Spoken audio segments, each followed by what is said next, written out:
Buen día.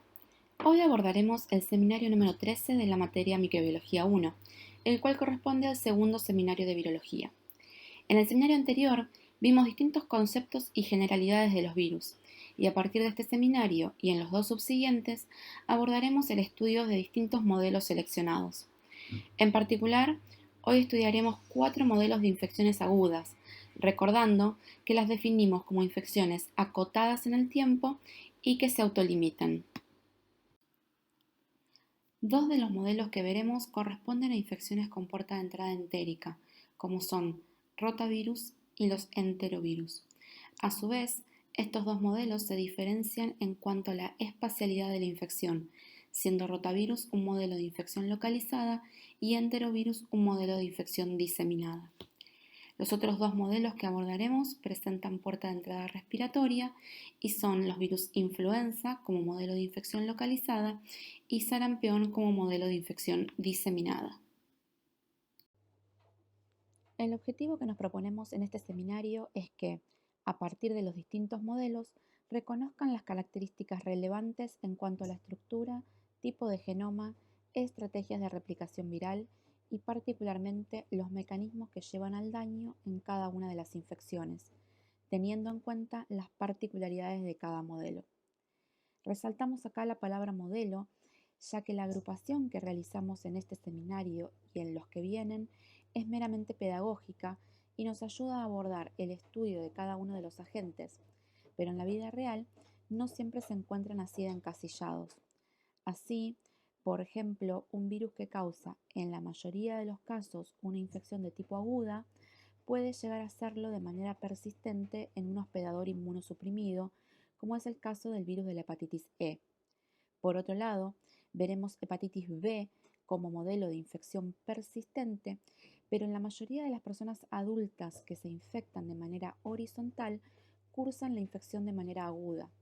Y estos son solo algunos ejemplos. Tengan esto en cuenta y además les recomiendo que vuelvan a esta diapositiva al final de la clase a modo de repaso, ya que abarcaremos una gran cantidad y diversidad de temas.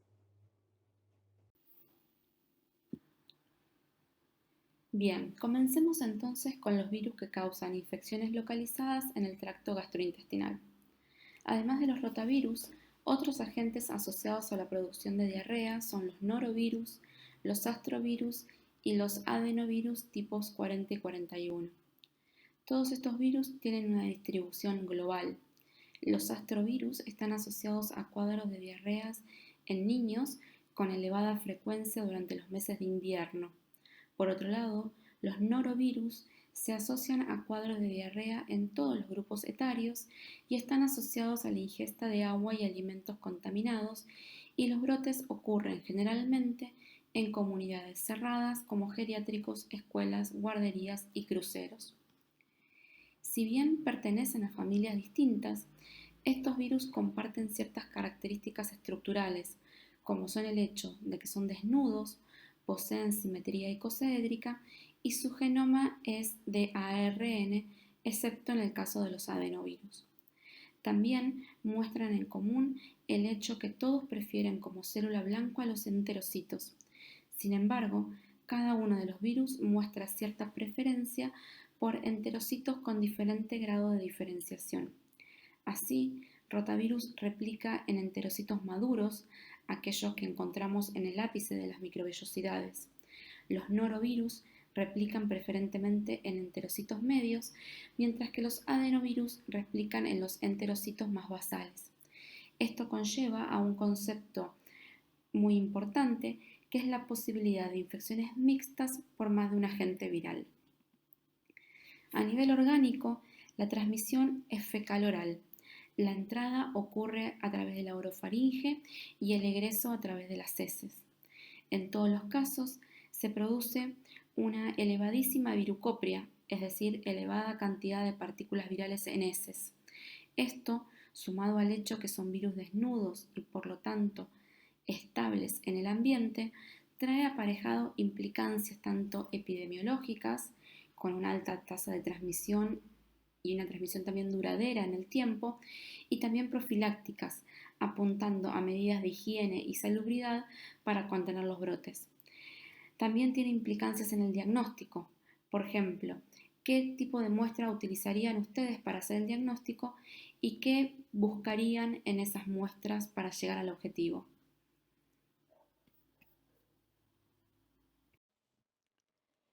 Bien, ahora entremos más específicamente en el modelo de rotavirus, causante de significativa tasa de mortalidad en niños menores de 5 años, en quienes causa cuadros de diarrea acuosa y profusa que puede llevar a cuadros graves de deshidratación.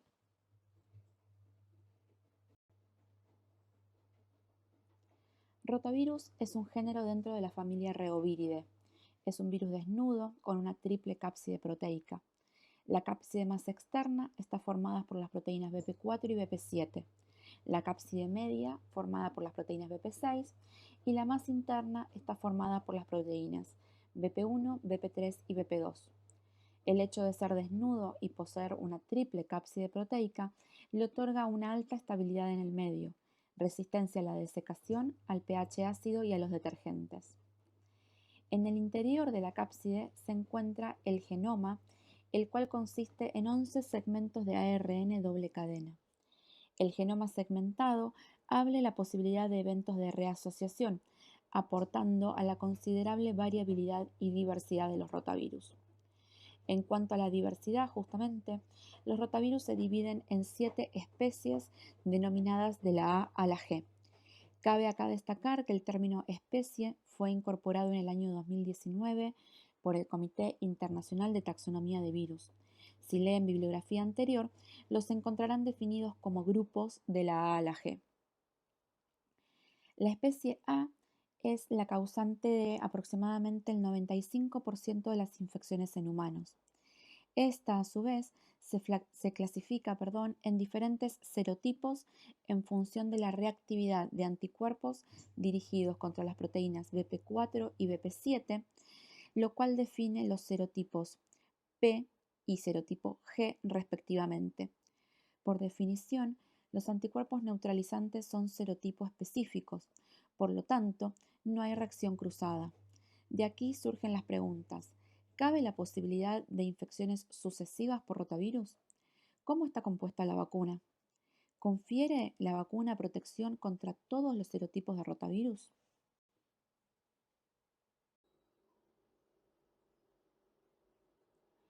En cuanto a la replicación, rotavirus se absorbe a los enterocitos maduros presentes en el ápice de las microvillosidades y entra, se propone, por endocitosis. Luego se produce un desnudamiento parcial, ya que pierde la cápside más externa, conservando las dos más internas. A partir de estas partículas de doble cápsides o DLPs, comienza la transcripción de los mensajeros virales y la traducción de proteínas.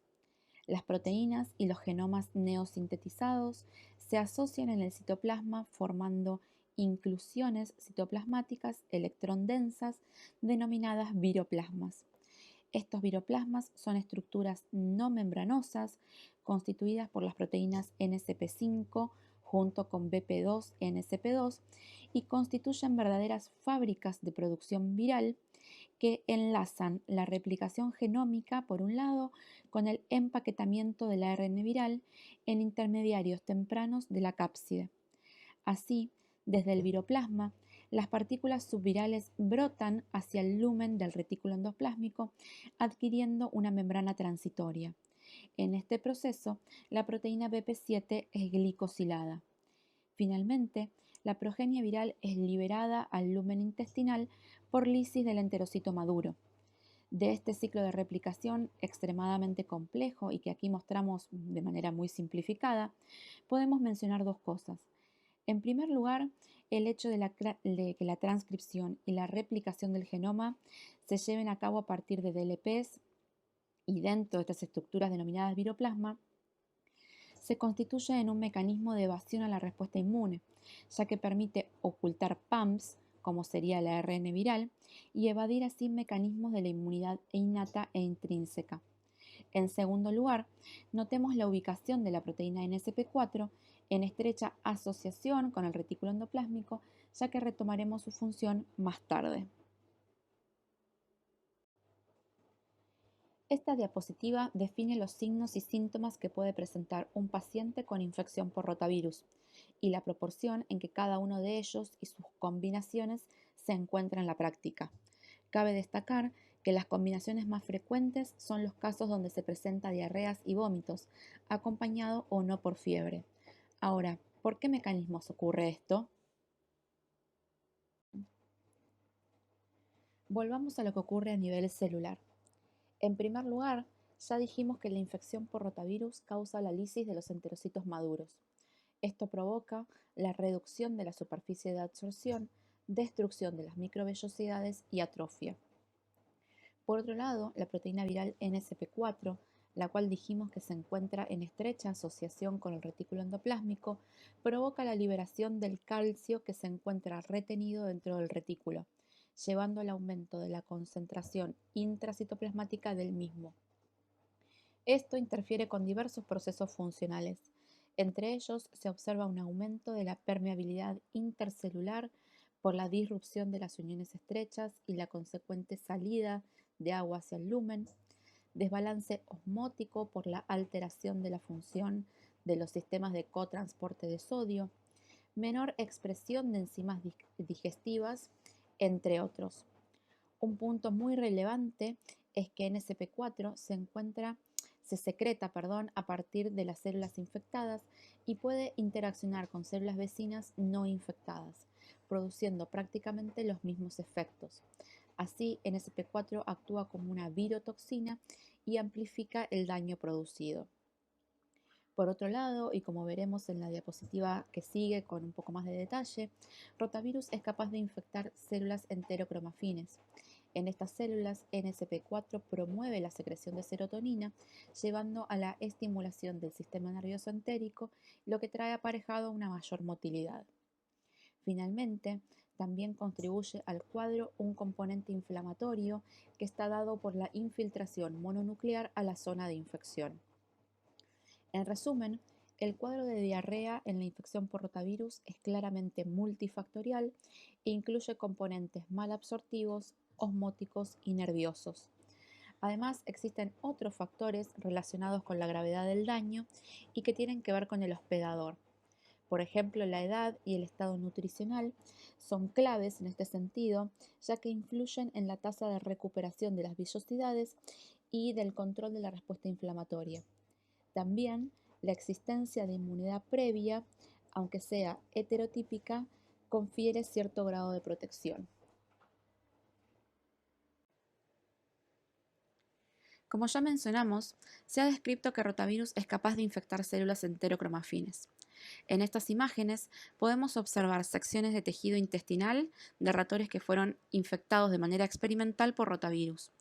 La figura A corresponde a una sección de tejido teñida con hematoxilina, donde se observa la vacuolización típica en los enterocitos infectados. La figura B corresponde a una inmunomarcación que se realiza para poder visualizar las células enterocromafines de manera específica. Aquí las estrellas marcan estas células, mientras que la flecha indica una gran vacuola en estrecha proximidad con una de las mismas. Las figuras C y D corresponden a inmunofluorescencias, donde se pueden observar en rojo antígenos de rotavirus y en verde la marcación correspondiente a la serotonina. Las flechas indican la colocalización de ambas marcas, lo que se observa en amarillo. Lo que se desprende de este experimento y también de otros trabajos es que la infección de las células enterocromafines por parte de rotavirus y la consiguiente síntesis de NSP4 promueve la secreción de serotonina, lo cual estimula la vía vagal, que induciría el reflejo emético mediante la señal transmitida al centro del vómito, ubicado en la formación reticular ascendente del bulbo raquídeo. Como ustedes saben, allí se origina la respuesta eferente conducida a través de las vías vegetativas y somáticas que dan lugar al vómito. Bien, ahora pensemos, le proponemos un pequeño problema para discutir. Si nos ubicamos en el contexto de la infección por rotavirus y si estudiamos la dinámica de la aparición de los distintos eventos que ocurren luego de la infección, podemos advertir que al cabo de 12 horas post-infección, la frecuencia de deposiciones acuosas es muy alta, aunque sin evidencia aún de virucopria. La virucopria, de hecho, se puede llegar a detectar entre las 24 y las 72 horas post-infección, coincidiendo con el acortamiento de las vellosidades y el infiltrado mononuclear de las mucosas. Entonces, para entender esto, primero les recomiendo que se construyan una línea de tiempo para tratar de entender cómo es la cinética de estos eventos y así poder responder. ¿Cómo se explica la temprana aparición de la diarrea, inclusive antes del daño tisular? Bueno, como discutimos a lo largo de las diapositivas, la existencia de una proteína viral que funciona como virotoxina NSP4 y que contribuye a través de distintos mecanismos a la diarrea acuosa, justifica la aparición de este tipo de evento antes inclusive de que exista el daño tisular. Ahora, ¿este daño que nosotros observamos en la mucosa involucra solo mecanismos directos? Claramente ya dijimos que sí, hay un componente directo que está mediado por la acción de esta virotoxina, pero también mencionamos en alguna de las diapositivas que hay un componente inflamatorio importante que también contribuye al daño, con lo cual el mecanismo no es solo directo, sino también mediado a través de mecanismos indirectos. Y para finalizar, si la infección se debe a rotavirus A, ¿puede haber futuras diarreas por dicho grupo A? En primer lugar, vamos a recordar que a partir del año pasado ya los rotavirus no se dividen en grupos, como dijimos en la primera diapositiva o una del comienzo, sino que ahora hablamos de especies, ¿sí? Entonces, la especie de rotavirus A confiere una protección de por vida o puede haber sucesivas reinfecciones a lo largo de la vida. Bien, como ya dijimos, la especie de rotavirus A es la causante del mayor número de infecciones, ¿sí? Y dentro de esta especie, a su vez, podemos encontrar distintos serotipos, ¿sí? Recuerden el serotipo G y el serotipo P, lo que construyen distintas combinaciones de serotipos y que justifican a su vez las distintas reinfecciones que se dan a lo largo de la infancia y también la edad adulta. También les recomiendo aquí que investiguen cómo están compuestas las vacunas para rotavirus. Actualmente hay licenciadas 2 vacunas para rotavirus, con lo cual les recomiendo que investiguen cómo son esas vacunas y contra qué serotipos proveen protección, si es contra todos los serotipos del grupo A, de la especie A, o contra algunos de ellos nada más. ¿Y qué implicancia tiene esto en las reinfecciones a nivel individual y también en la dinámica en la diversidad viral a nivel poblacional? Y también acá cabe resaltar la acción o el rol, mejor dicho, de la proteína BP6, que dijimos que era la proteína más abundante en la partícula viral, la que forma la cápside intermedia del virión y que justamente es la que se utiliza para segregar entre especies, con lo cual dentro de una especie BP6 está altamente conservada. Y siendo BP6 una proteína muy inmunogénica, sobre todo en contenido de epitopes T, ¿qué rol podría jugar una inmunidad cruzada del tipo celular en la protección contra serotipos del mismo grupo? Así que les dejo abiertas estas inquietudes y pasamos ahora sí al siguiente modelo. Pasemos ahora al modelo enterovirus. Los enterovirus son causa de significativa mortalidad y morbilidad en todo el mundo. Son virus ubicuos distribuidos globalmente y el hombre es el único reservorio conocido. Si bien la mayoría de sus infecciones son asintomáticas, se asocian al desarrollo de enfermedades graves como son la meningitis aséptica, encefalitis, miopatías, cardiopatías y enfermedad paralítica. El 70% de los casos ocurre en verano, siendo esto un componente estacional en la infección por los enterovirus, y el 80% de las primoinfecciones ocurre en niños menores de 5 años. Los enterovirus son un género perteneciente a la familia Picornaviridae, que, como su nombre lo indica, son virus pequeños y con genoma ARN. Engloba más de 90 serotipos que se los puede agrupar en virus polio y enterovirus no polio. Y en términos de respuesta inmune, es importante destacar y que recordemos que la respuesta humoral es serotipo específica. Aquí tenemos que nombrar también al virus de la hepatitis A, perteneciente a la familia Picornaviridae también, y al virus de la hepatitis E, el cual pertenece a otra familia taxonómica, y los cuales representan virus que denominamos cuasi envueltos, ya que en circulación se los encuentra dentro de exosomas. Se cree que esto puede constituir o que constituiría un mecanismo de evasión a anticuerpos neutralizantes. Cabe también aquí hacer énfasis en que los enterovirus, o mejor dicho, enterovirus, no es sinónimo de virus entéricos o productores de diarrea. Si bien la vía de transmisión es fecal-oral, los enterovirus raramente producen cuadros diarreicos. En cuanto a su estructura, son virus desnudos y pequeños con una única copia genómica consistente en una molécula de ARN simple cadena polaridad positiva. En el genoma se encuentra un único marco abierto de lectura que codifica para una poliproteína que es clivada post-traduccionalmente en cada uno de sus elementos. Si en el laboratorio nosotros somos capaces de purificar el genoma de los enterovirus, liberarlo de toda cubierta proteica e inocularlo dentro de una célula permisiva, al cabo de un tiempo tendremos producción de progenie. Por esto es que decimos que el genoma de los picornavirus es infeccioso per se. En este fenómeno está involucrada una estructura secundaria de ARN que se encuentra en el extremo 5' del genoma viral. Esta estructura, denominada IRES, es reconocida por la maquinaria de traducción celular y permite justamente el inicio de la síntesis de proteínas de manera CAP independiente. A nivel celular, el ciclo de replicación ocurre enteramente en el citoplasma, como en la mayoría de los virus ARN. Distintos enterovirus utilizan distintos receptores para la absorción y distintos mecanismos de entrada. Una vez que las proteínas virales son traducidas, en un primer momento, proteasas virales clivan factores de elongación de la traducción inactivándolos. Estos factores de elongación son esenciales para la elongación de las nuevas proteínas en procesos de traducción CAP dependientes, como son la traducción de proteínas celulares, pero no en aquellos procesos CAP independientes, como es la traducción de las proteínas virales.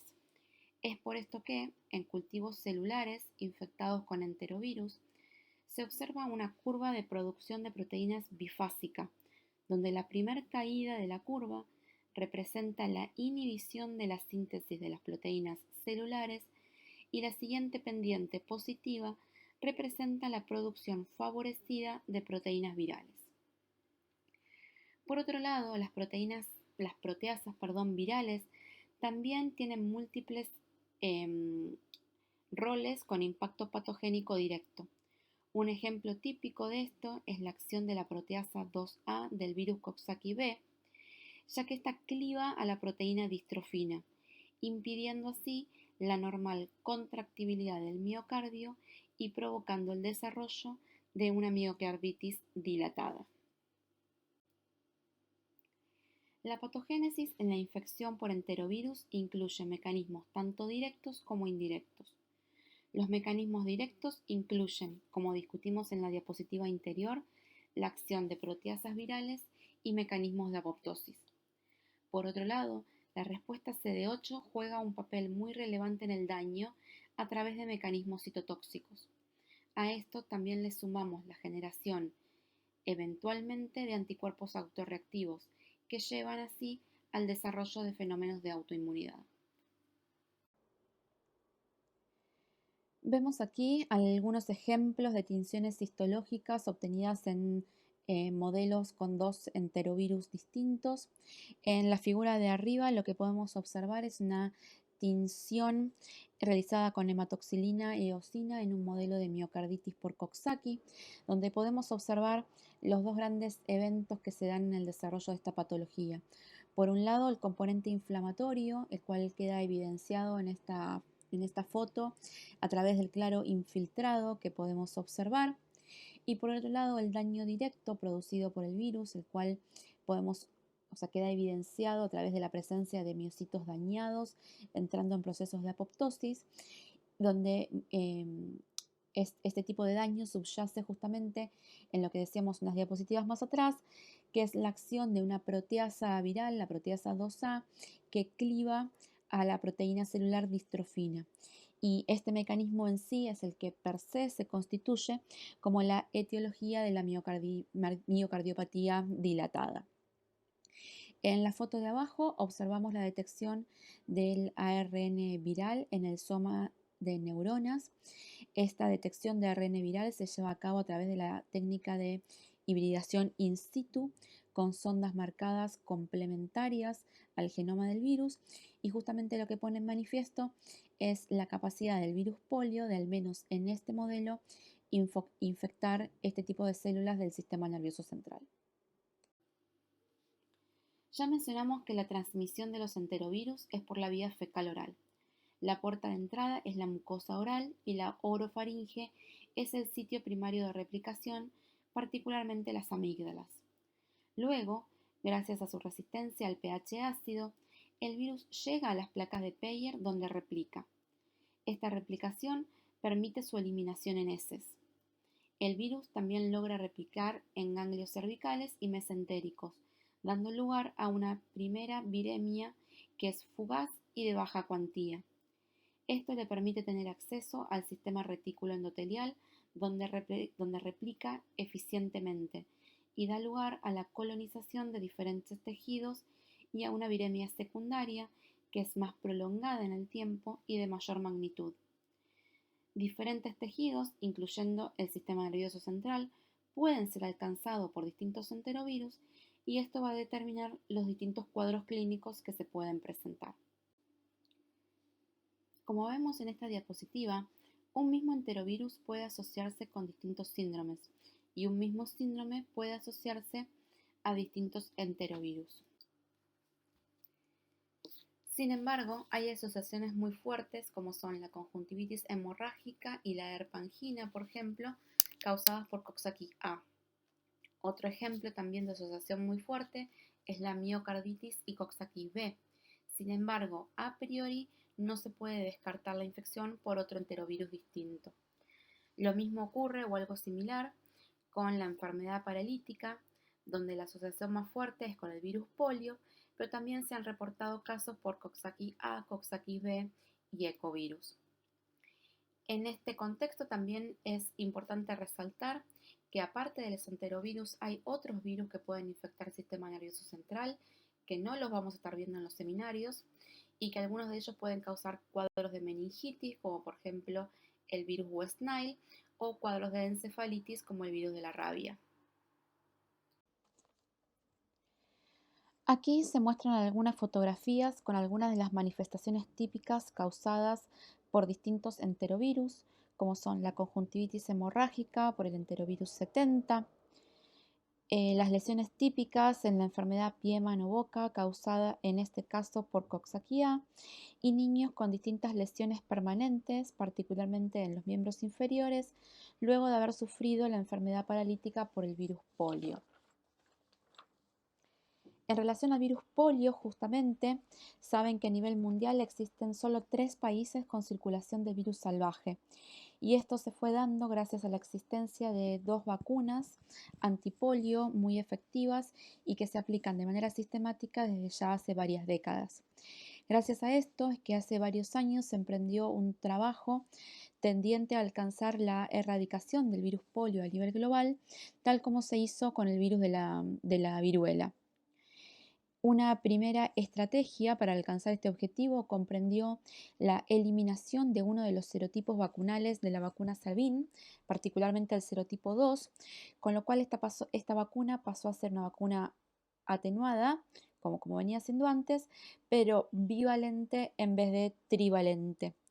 Sin embargo, después de realizar un estudio poblacional, se observó que el serotipo vacunal 2 persistió circulando a pesar de haber sido eliminado de la vacuna, constituyéndose en un problema de salud pública.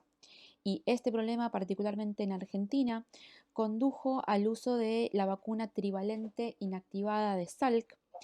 Y con esto, con esta modificación en el esquema vacunal, les recomiendo que revisen el calendario de vacunación nacional obligatorio, ¿sí? Y revisen cuáles fueran las actualizaciones en este y otros sentidos. Ejercitemos ahora algunos de los conceptos discutidos hasta el momento. Entonces, en el primer punto nos plantean que, considerando su estabilidad en el medio ambiente y su vía de entrada, es esperable que los enterovirus sean desnudos.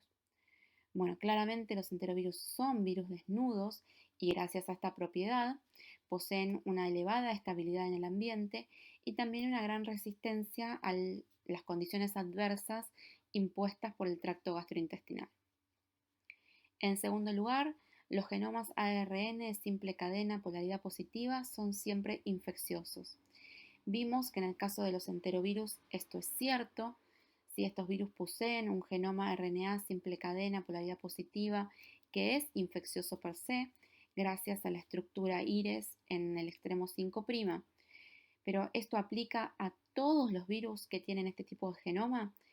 La respuesta es no, y tenemos que pensar en los retrovirus como un contraejemplo de esto. En tercer lugar, para ser infectivos, los enterovirus deben contener la polimerasa asociada al genoma. Nuevamente ya discutimos que el genoma de los enterovirus es infeccioso per se y no necesita la preexistencia de una polimerasa estructural dentro de su virión. Y por último, siendo virus ARN, no presentan diversidad y variabilidad. Claramente esto es falso. Sabemos que los virus ARN obviamente necesitan ARN polimerasas para replicar sus genomas. Estas enzimas, en líneas generales, no presentan actividad de proofreading o de corrección de errores, con lo cual los virus RNA son relativamente bastante variables o más variables que los virus ADN, salvo algunas excepciones.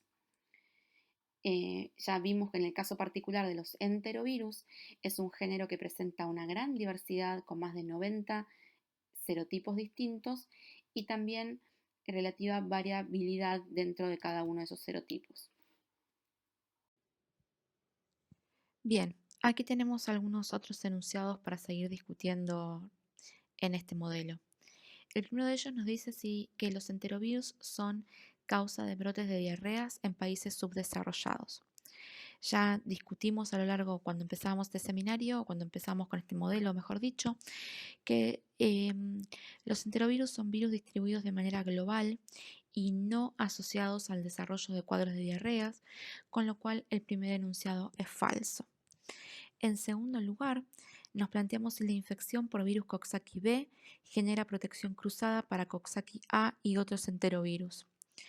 Hemos visto que los distintos agentes dentro del género enterovirus representan distintos serotipos, con lo cual no hay protección cruzada entre ellos y el enunciado 2 también es falso. En tercer lugar, leemos que la infección por virus polio requiere medidas terapéuticas urgentes porque tiene alta patogenicidad. Entonces, aprovechemos este punto para definir los conceptos de patogenicidad y virulencia. Patogenicidad la definimos como la capacidad de un virus para producir enfermedad, es decir, el porcentaje de aquellos individuos del porcentaje de aquellos individuos que han estado en contacto con el virus, qué porcentaje de ellos desarrolla la enfermedad. Mientras que la virulencia es un indicativo de la gravedad con la que se desarrolla dicha enfermedad. El virus polio, en este caso, puede llegar a tener alta virulencia, ya que puede llegar a causar en el contexto de la enfermedad lesiones que perduran a lo largo de la vida, pero en general es un virus de baja patogenicidad. Caso contrario a lo que ocurre con el virus del sarampión, por ejemplo, que es un virus de alta patogenicidad, pero que nuevamente en términos generales, en la mayoría de los casos, es de baja virulencia. En cuarto lugar, nos planteamos si, a diferencia de la infección por rotavirus, donde la inmunidad humoral implica solo inmunoglobulinas de tipo A, los enterovirus generan inmunidad humoral específica mediada por IgGs. Acá tenemos que tener bien en claro el concepto de que más allá de que un virus produzca una infección de tipo localizada o diseminada, la respuesta inmune sistémica se va a montar de igual manera en los dos tipos de infecciones, con lo cual, en el caso de rotavirus, por más que sea una infección de tipo localizada, se va a disparar el desarrollo de una respuesta inmune sistémica que va a incluir, obviamente, una respuesta adaptativa, tanto celular como humoral, y dentro de esta última se producirán todos los isotipos de inmunoglobulinas que corresponden.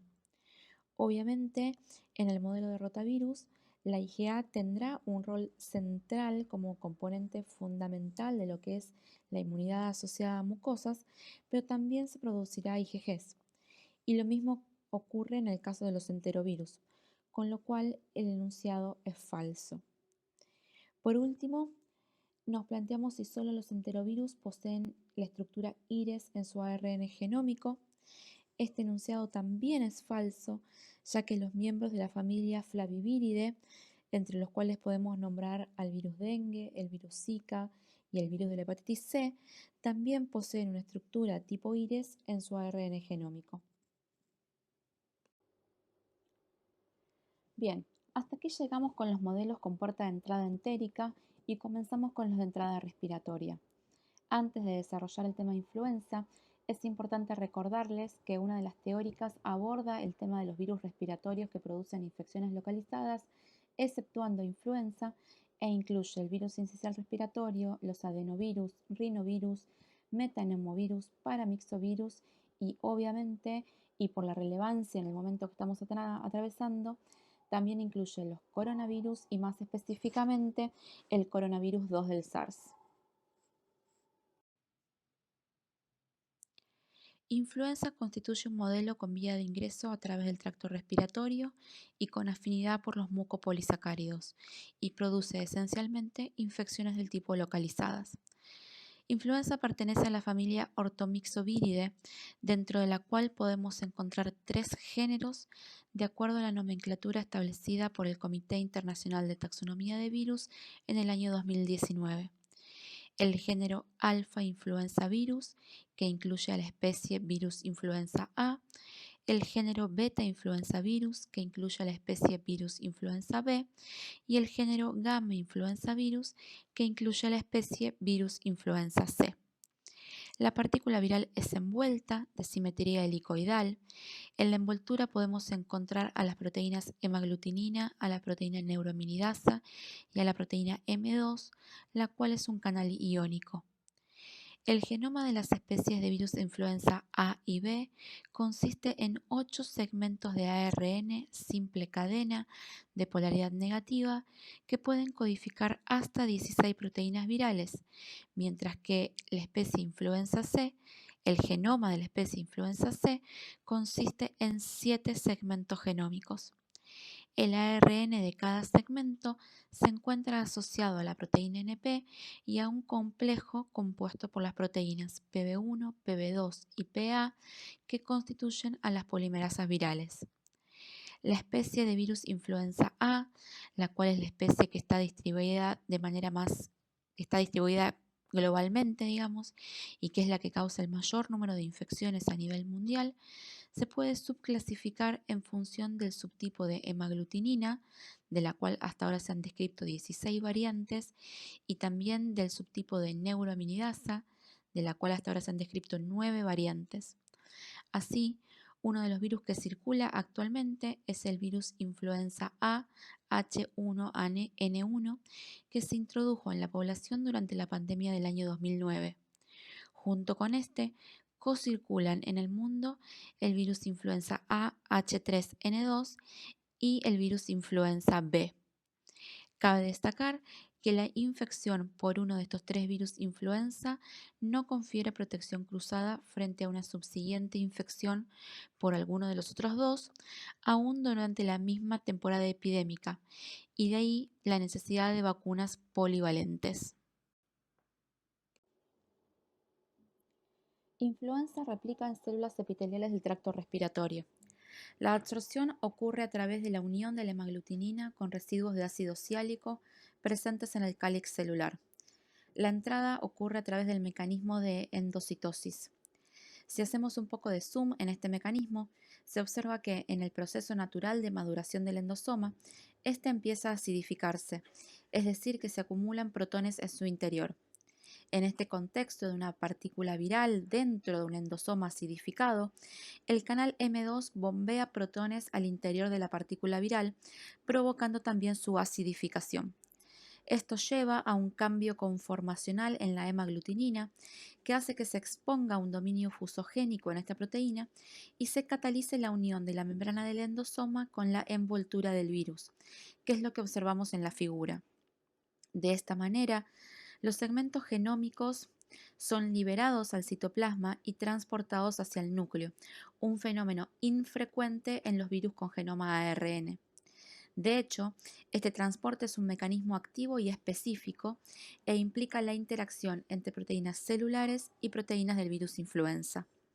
Luego, ocurren la transcripción y traducción de las proteínas virales, la replicación del genoma, el ensamblado de los componentes y la brotación de la progenie viral a partir de la célula infectada.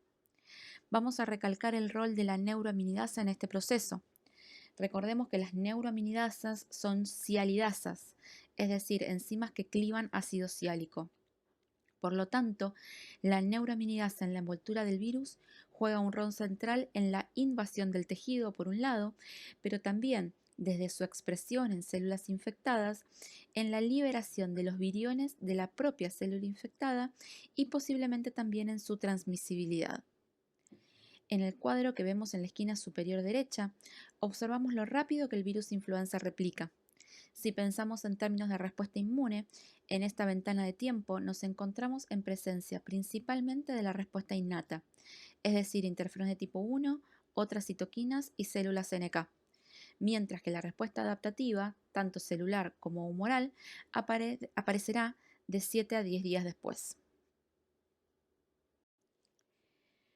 Bien, ¿por qué hicimos énfasis en el rol de las proteínas M2 y de la neuroaminidasa?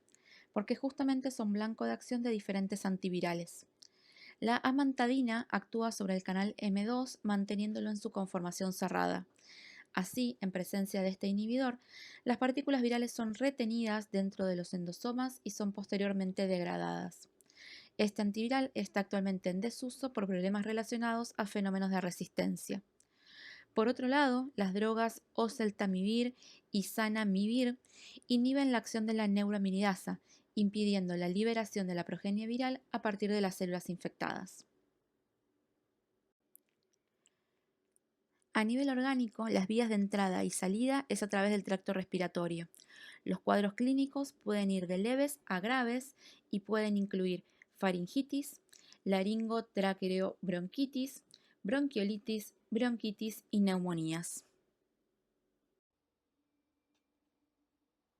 Aquí observamos imágenes obtenidas a través de la técnica de microscopía electrónica de barrido, donde observamos en el recuadro A el epitelio respiratorio sano, mientras que en B y en C vemos cómo las cilias de las células del epitelio pseudoestratificado se acortan y se atrofian luego de la infección por influenza.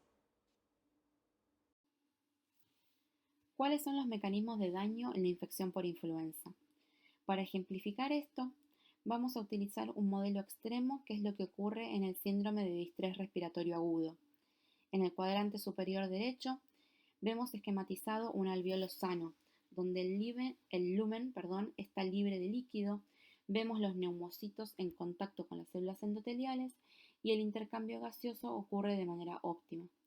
Si nos movemos en el sentido de las agujas del reloj, vemos que en una primera instancia la infección por influenza induce la muerte de las células epiteliales, lo que resulta en la filtración de fluido rico en proteínas hacia el lumen alveolar. La infección induce la producción de citoquinas inflamatorias por parte de las células epiteliales y endoteliales y además una mayor expresión de selectinas en las células endoteliales. Esto trae aparejado la extravasación de neutrófilos, las primeras células reclutadas al pulmón durante la infección. Los neutrófilos dañan la interfase entre las células endoteliales y epiteliales mediante la liberación de gránulos tóxicos y producción de citoquinas, lo que profundiza la acumulación de líquido en el lumen alveolar. Además de los neutrófilos, se extravasan macrófagos y linfocitos. Este daño progresivo termina en el depósito de fibrina e inclusive hemorragia en el lumen alveolar. Aquí vemos tinciones histológicas de cada uno de estos estadios para ejemplificar los mismos.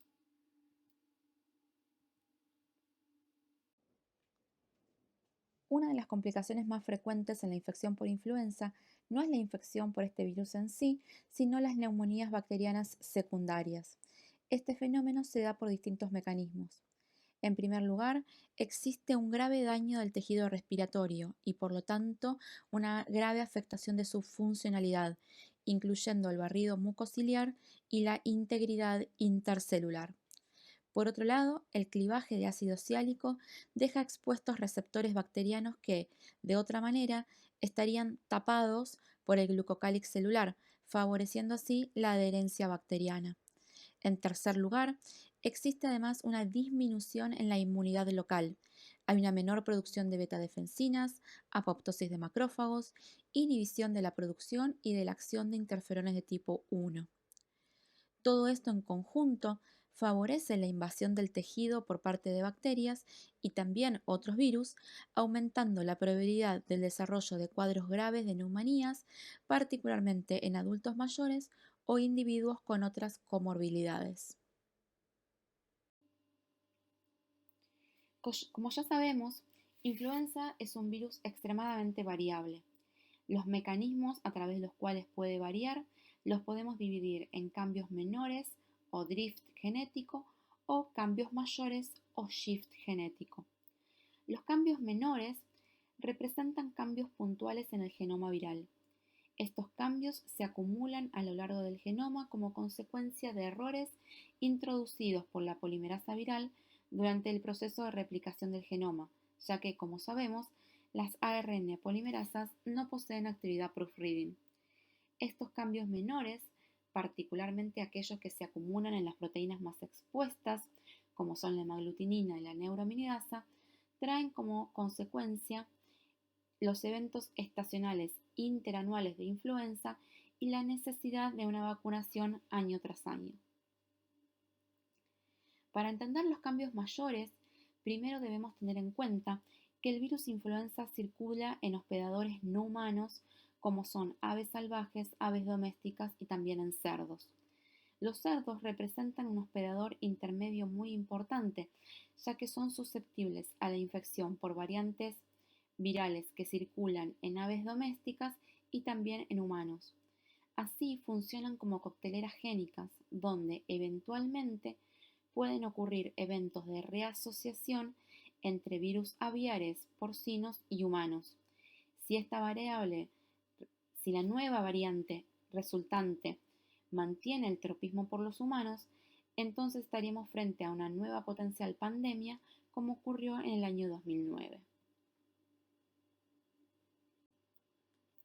Aquí vemos nuevamente una ejemplificación de cambios menores, donde los cambios puntuales están representados por puntos rojos y en la parte inferior de la diapositiva una variante viral nueva producto de un evento de reasociación o cambio mayor entre una variante humana y una aviar en el cerdo. Bueno, para finalizar con este modelo, vamos a contestar verdadero o falso las siguientes afirmaciones. En primer lugar, nos planteamos, si un virus influenza ha experimentado cambios mayores, entonces es un virus pandémico. Bueno, esto no necesariamente es así. Tengan en cuenta que cuando una variante emerge, producto de un evento de reasociación entre dos variantes parentales, la nueva variante viral, para conservar esa capacidad pandémica, debe conservar tanto el potencial infectivo y también la capacidad de transmisión interhumana. Si esto no es así, obviamente no va a tener un potencial pandémico y por lo tanto la primera afirmación es falsa. En segunda instancia nos planteamos si la respuesta inmune humoral específica anti-influenza explica, al menos en parte, el impacto de la infección en los extremos etarios. Esto sabemos que es así.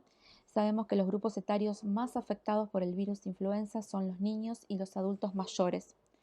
Una excepción a esto, si queremos plantearlo así, es lo que ocurrió en la pandemia del año 2009, donde justamente los adultos mayores no fueron afectados tanto por el virus, sino que los adultos jóvenes fueron los más susceptibles a las formas graves de la enfermedad.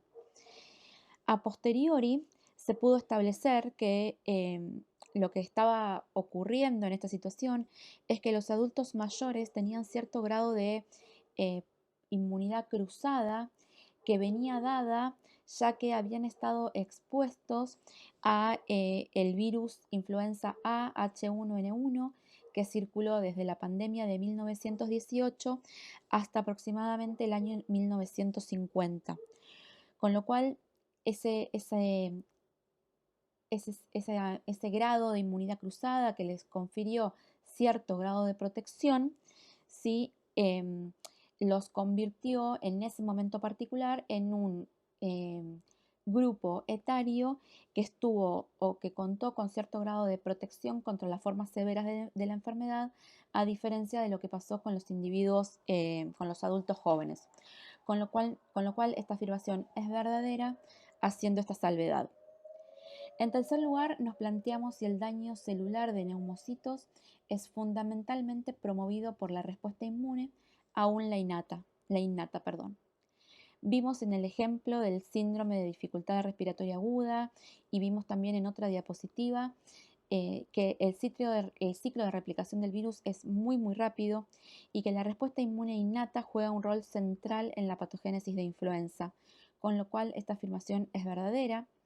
Y finalmente nos planteamos si los cambios menores o drift antigénico sustentan la necesidad de la vacunación anual, lo cual ciertamente ustedes ya están en condiciones de afirmar que es ciertamente verdadero.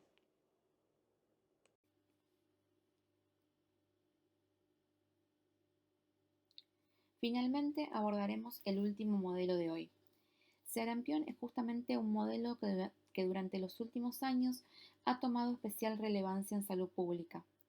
Es un caso paradójico ya que tenemos una vacuna que es muy efectiva y muy segura para la infección, sin embargo el número de infectados está creciendo en muchos países.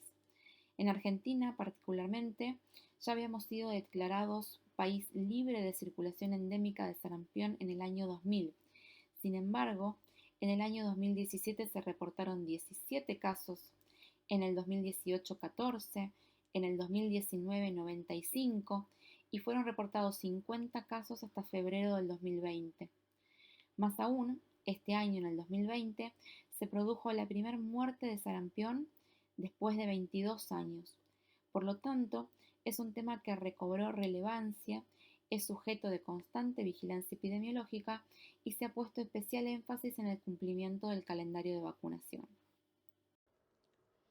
¿Es el sarampión el único virus respiratorio que, tras producir una infección diseminada, puede producir exantemas? La respuesta es claramente que no, y vamos a ver ejemplos en la diapositiva siguiente. Aquí vemos distintos ejemplos de virus con puerta de entrada respiratoria y que causan infecciones de tipo diseminada. Sarampión, junto a rubiola, parvovirus B19, el causante de la quinta enfermedad o eritema infeccioso, y el herpesvirus humano 6, causante de la sexta enfermedad o exantema súbito, son causantes de exantemas maculopapulares. A estos le tenemos que agregar el virus varicela zoster, perteneciente a la familia Herpesviridae, que causa una infección diseminada caracterizada por la presencia de vesículas en la piel. Vemos también aquí el caso de hantavirus y virus junín, ambos endémicos en ciertas zonas de Argentina.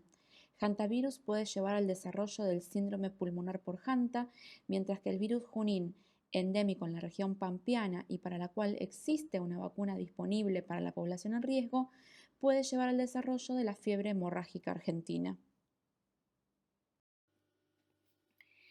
Retomando ahora sarampión particularmente, este virus pertenece a la familia Paramyxoviridae. Dentro de esta familia encontramos varios miembros relevantes para la salud humana, como son el virus sincicial respiratorio, los metaneumovirus y los virus para influenza. Sarampión es un virus envuelto con un único segmento genómico de ARN simple cadena polaridad negativa. En la membrana se encuentra la proteína H con actividad de hemaglutinina y la proteína F, la cual es fusogénica e hidrofóbica. El ciclo de replicación de sarampión comienza con la adsorción a la célula blanco. Sarampión puede utilizar diferentes receptores que varían en función de la célula que infecta. La entrada se produce por fusión de membranas, la replicación es exclusivamente citoplasmática y la salida se produce por brotación.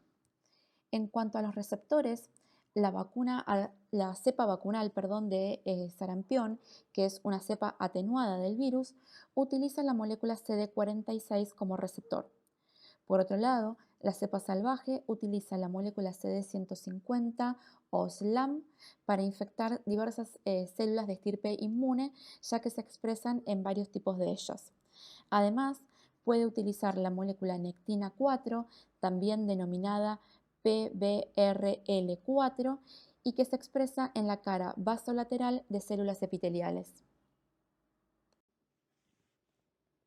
En el gráfico superior observamos la cinética de eventos que ocurren desde el ingreso del virus a través del tracto respiratorio, luego la replicación en órganos linfáticos locales, diseminación hemática hacia otros tejidos como son el vaso, el tejido linfático, pulmones, timo, hígado y piel. En el gráfico inferior podemos observar que las manifestaciones clínicas comienzan entre 10 a 14 días luego de la infección y que incluyen los síntomas prodrómicos fiebre, triple catarro, es decir, nasal, conjuntival y bronquial, la aparición de las manchas de Koplik, que son manchas blanquecinas en la mucosa oral, y finalmente el típico exantema maculopapular en la piel que dura entre 3 a 5 días. Aquí vemos el desarrollo de la respuesta inmune luego de la infección por sarampión. La aparición de células TCD4 y TCD8 específicas son coincidentes con la aparición del exantema. De hecho, esta es consecuencia de la infiltración y posterior acción antiviral de los linfocitos específicos hacia los sitios de replicación viral. En cuanto a la respuesta humoral, inicialmente y junto con los síntomas se detecta IgM específica en suero y más tardíamente anticuerpos IgG cuya expresión se sostiene durante años y confiere protección de por vida frente a las reinfecciones.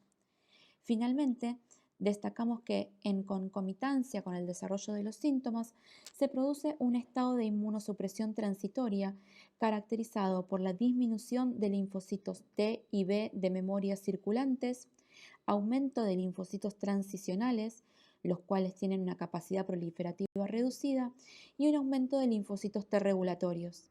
Este estadio de inmunosupresión perdura por algunas semanas, inclusive luego de que la infección se resolvió.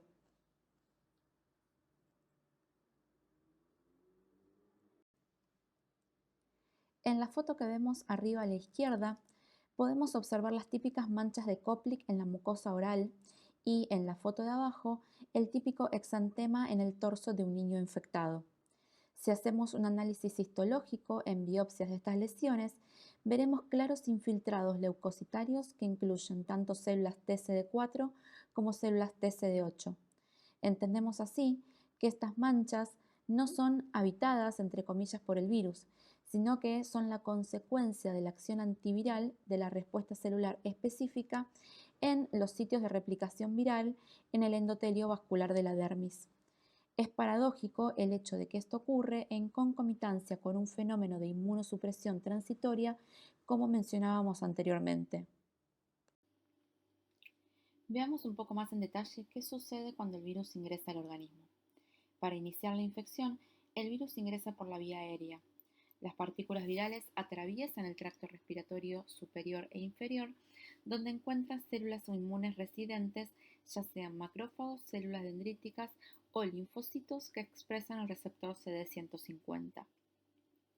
Las células dendríticas que se encuentran en las capas subepiteliales, que están sensando el espacio del lumen alveolar, también pueden capturar partículas virales e internalizarlas. Estas células infectadas migran a los órganos linfáticos, donde se encuentra una gran cantidad de linfocitos B y T. El virus infecta estas células, amplificando así la infección y produciendo una viremia primaria. A partir de aquí, el virus se disemina a otros tejidos como son los riñones, el tracto gastrointestinal, el hígado y la piel.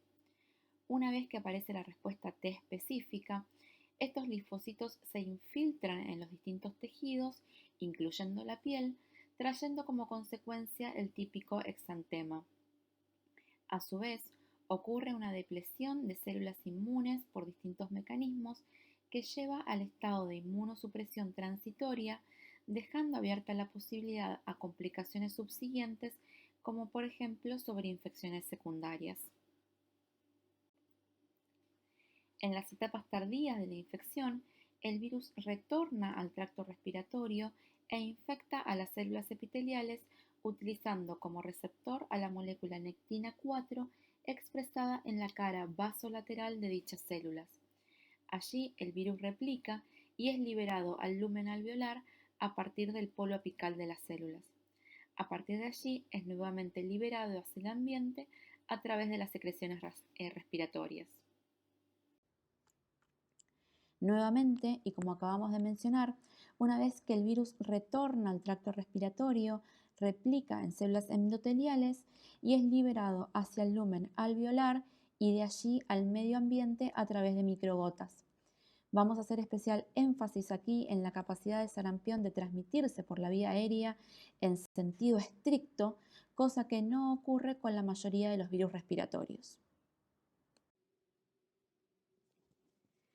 Mencionamos ya varias veces el estado de inmunosupresión transitoria en el marco de la infección por sarampión, pero ¿a través de qué mecanismo ocurre esto?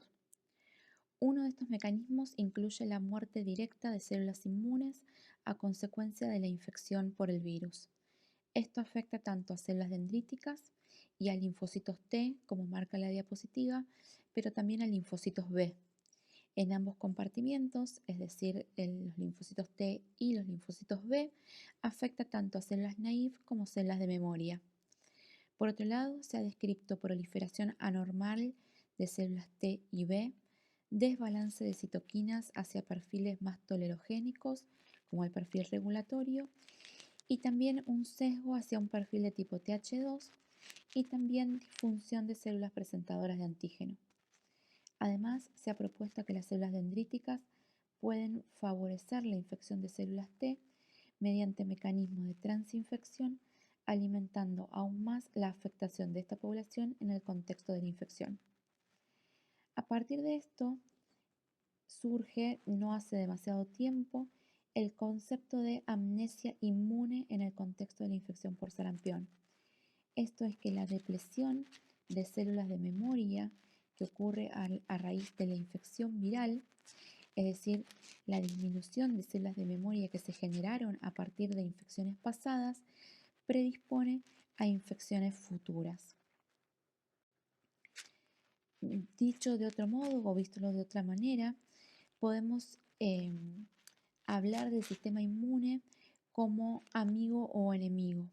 Por un lado, tenemos el desarrollo de una respuesta inmune eficaz y duradera que contribuye a la eliminación de la infección y brinda una posterior protección que es duradera, pero por otro lado, estas mismas células y particularmente toda la población de células de memoria contra distintos patógenos que se han cruzado a lo largo de la vida, a ser blanco justamente de la infección por sarampión, se ven afectadas en su número y en su funcionalidad, abriendo la posibilidad a complicaciones secundarias a la infección por sarampión, como pueden ser la aparición de diarrea, otitis media, neumonías, entre otros tipos de complicaciones.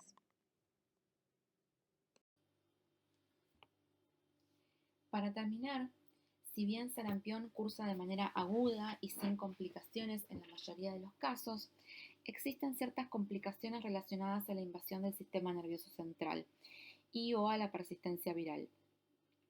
En primer lugar, Un hallazgo posible es la encefalomielitis aguda diseminada o ADEM, que en realidad está relacionada a eventos de desmielinización producto de fenómenos de autoinmunidad.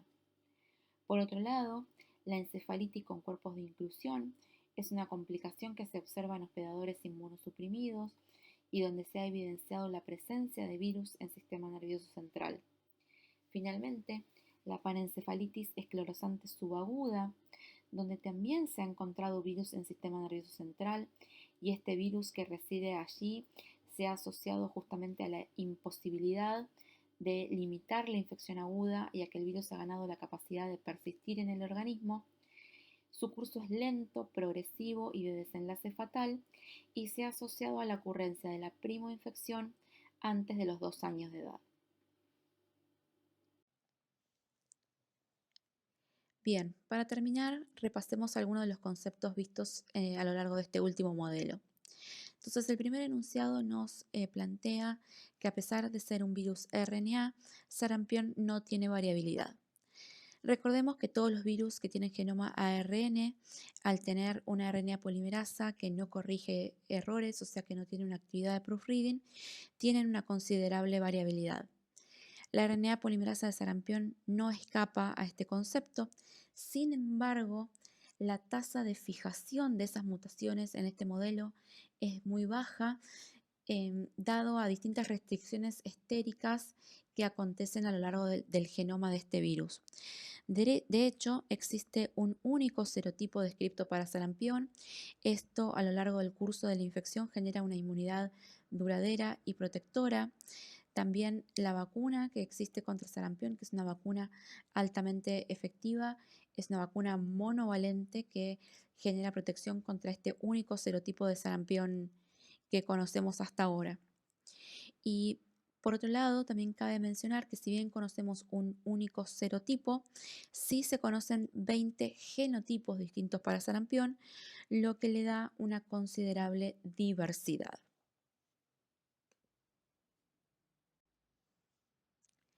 En segunda instancia, el enunciado nos plantea que por disponer de una hemaglutinina, los virus influenza y sarampión pueden producir sincicios. Bien, primero recordemos qué es un sincicio. ¿Sí? Un sincicio es una célula multinucleada producto de la fusión de dos o más células. En segundo lugar, recordemos dónde están los dominios de fusión en la membrana de los distintos modelos. En influenza, este dominio se encuentra dentro de la proteína hemaglutinina y se activa solo una vez que el virus se encuentra dentro del endosoma y que ese endosoma se acidifica. En el caso del sarampión, la proteína F es la que cataliza la fusión entre la envoltura del virus y la membrana de la célula y no necesita de una activación previa. Por lo tanto, la proteína F de sarampión, y lo podemos hacer extensivo a las proteínas F de todos los paramyxovirus, se encuentra siempre disponible en la membrana de las células infectadas para interaccionar con otra célula vecina no infectada y catalizar la fusión de las membranas entre ambas células y llevar a la formación de los incisios. Esto no es así en el modelo de influenza, por lo que ya discutimos anteriormente, y con lo cual el enunciado es falso. En tercer lugar, nos dicen que solo aquellos virus respiratorios que se diseminan por la vía hemática pueden producir exantemas. Vimos en el contexto del seminario que hay varios virus que ingresan por la vía respiratoria y que pueden producir exantemas. Un caso particular es el virus varicela zoster, perteneciente a la familia Herpesviridae, que ingresa por la vía respiratoria, disemina durante la primoinfección por la vía hemática y produce un exantema de tipo vesicular.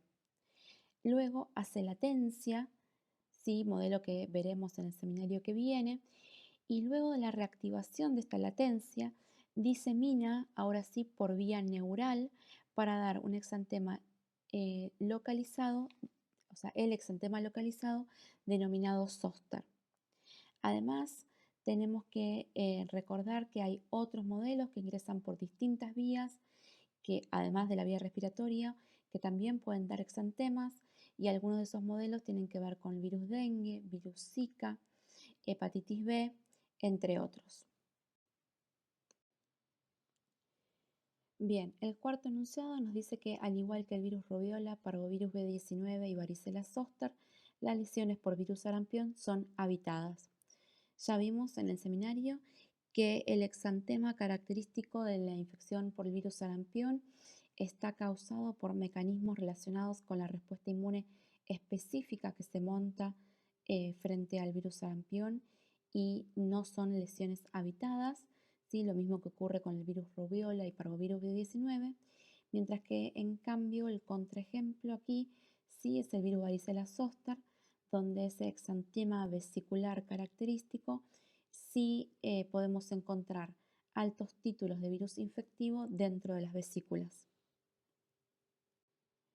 Finalmente tenemos aquí un ejercicio para unir con flechas las filas de una columna con las filas de la otra columna, ¿sí? Y para empezar podemos decir que cuando hablamos de virus con genomas ARN segmentado, claramente en el seminario de hoy vimos los modelos de rotavirus e influenza. Virus que pueden infectar células epiteliales. Bueno, básicamente estos cuatro no modelos mencionados pueden infectar células epiteliales, particularmente sarampión en las etapas tardías de la infección. Modelos con infección o que puedan infectar linfocitos y macrófagos. El primero de ellos, que lo discutimos bastante, es el modelo de sarampión, donde sí puede infectar distintas células del estirpe inmune, pero también se ha descrito que algunos enterovirus, como el enterovirus 71, puede infectar también linfocitos y monocitos, con lo cual también podría aplicar en este caso. Y modelos de infección diseminada, vimos en el seminario de hoy a los enterovirus y el modelo de sarampión. Bien, con esto terminamos el seminario de hoy. Les recomiendo que hagan las actividades de autoevaluación y las trivias correspondientes y les dejo un saludo.